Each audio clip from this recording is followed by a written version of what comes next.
Au nom du Père et du Fils et du Saint-Esprit. Amen. Évangile de Jésus-Christ selon Saint Jean, chapitre 3, versets 13 à 17.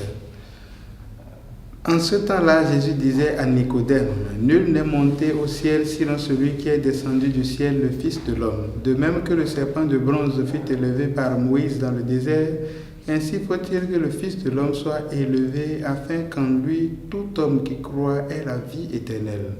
Car Dieu a tellement aimé le monde qu'il a donné son Fils unique, afin que quiconque croit en lui ne se perde pas, mais obtienne la vie éternelle. Car Dieu a envoyé son Fils dans le monde, non pas pour juger le monde, mais pour que par lui le monde soit sauvé. » Acclamons la parole de Dieu. Louange à toi, Seigneur Jésus. En ce samedi 14 septembre, nous célébrons la fête de la Croix glorieuse et nous comprenons donc pourquoi ce texte a été choisi.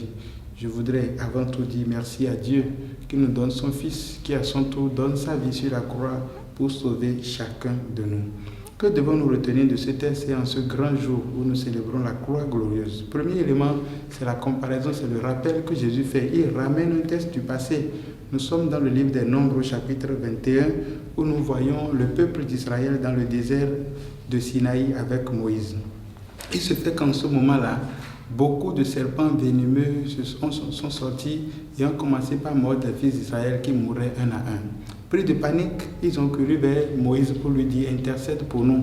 En réalité, qu'est-ce qui a été l'objet de leur panique? C'est que c'est un peuple rebelle qui est tout le temps en train de récriminer. Justement, quand ils vont voir Moïse, ils disent « Il faut intercéder pour nous parce que nous avons récriminé contre Dieu et contre toi ». Moïse ne refuse pas d'intercéder. Il intercède et alors le texte dit que Dieu a dit à Moïse de dresser un serpent de bronze, d'en fabriquer et de mettre sur un mât pour que les fils d'Israël, lorsqu'ils seront mordus par les serpents venimeux, en regardant cet autre serpent fait, ils seront sauvés. Et effectivement, ils étaient sauvés. Comment devons-nous interpréter ce texte? Il faut retourner un peu dans le passé pour comprendre ce qui se passe. Quand on dit un serpent de bronze, d'ailleurs, il s'agissait d'une idole. En ce moment-là, existait cette idole-là que les gens adoraient, qui était le Dieu de la guérison. Alors je me demande pourquoi Dieu dit à Moïse de le faire ainsi. On pourrait me mettre un peu plus incrédule. Est-ce que c'est Dieu qui a dit à Moïse de faire ça? De toutes les façons, il faut que nous apprenions à voir comment Dieu accompagne son peuple.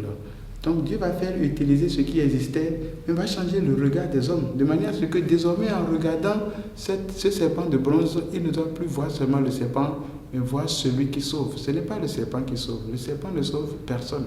C'est Dieu qui nous sauve. Et nous devons aller à ce seul Dieu qui les a fait sortir de l'Égypte et qui continue de les sauver. Ainsi donc, la croix qui, pour les hommes, est l'expression de la haine, de la jalousie, de l'envie de tuer, est devenue pour Dieu l'expression de l'amour. Voilà ce que nous devons retenir. La croix glorieuse, c'est la célébration de l'amour de Dieu, de l'amour prévenant de Dieu, de l'amour incommensurable d'un Dieu qui est capable de donner jusqu'à sa vie pour sauver chacun de nous. Il y a ici une expression qui retient aussi mon attention, c'est qu'on a dit élevé sur la croix, comme il s'agissait de quelque chose de glorieux, alors que la croix en réalité était un instrument de supplice. Oui, Seigneur, il est capable, notre Seigneur, de cela. Ce qui, aux yeux des hommes, semble supplice, Dieu peut l'utiliser pour ton salut. Maintenant, tu peux regarder ta vie. Durant la journée d'aujourd'hui, regarde ces différentes croix qui existent dans ta vie. Regarde ces différents moments difficiles que tu as l'impression de te dire, mais ça ne peut pas venir de Dieu. Et tu es en train de dire au Seigneur de chasser cela. Contemple de nouveau ça et demande-toi, est-ce que Dieu n'est pas capable de faire de cela une croix glorieuse pour toi? Parce que la croix peut devenir glorieuse. Que la célébration de la croix glorieuse nous aide à prendre en considération tous les éléments de notre vie et à laisser le Seigneur intervenir, jaillir de sa lumière et nous illuminer pour que nous puissions accepter ce qui vient de Dieu. Qu'est-ce qu'il y a à retenir en définitive? Pour Jésus, ce qui est important, c'est la conversion de celui qui regarde la croix. Lorsque tu regardes la croix de Christ, ça doit te rappeler le prix de ton salut. Et à cause de ce prix-là, tu dois rentrer dans la dynamique de la conversion.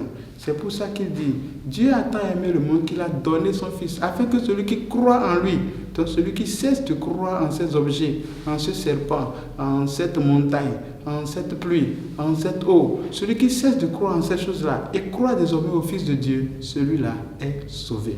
Que la foi en Dieu te sauve. et te sorte de ces différents éléments pour que tu deviennes son disciple maintenant et pour les siècles des siècles. Amen.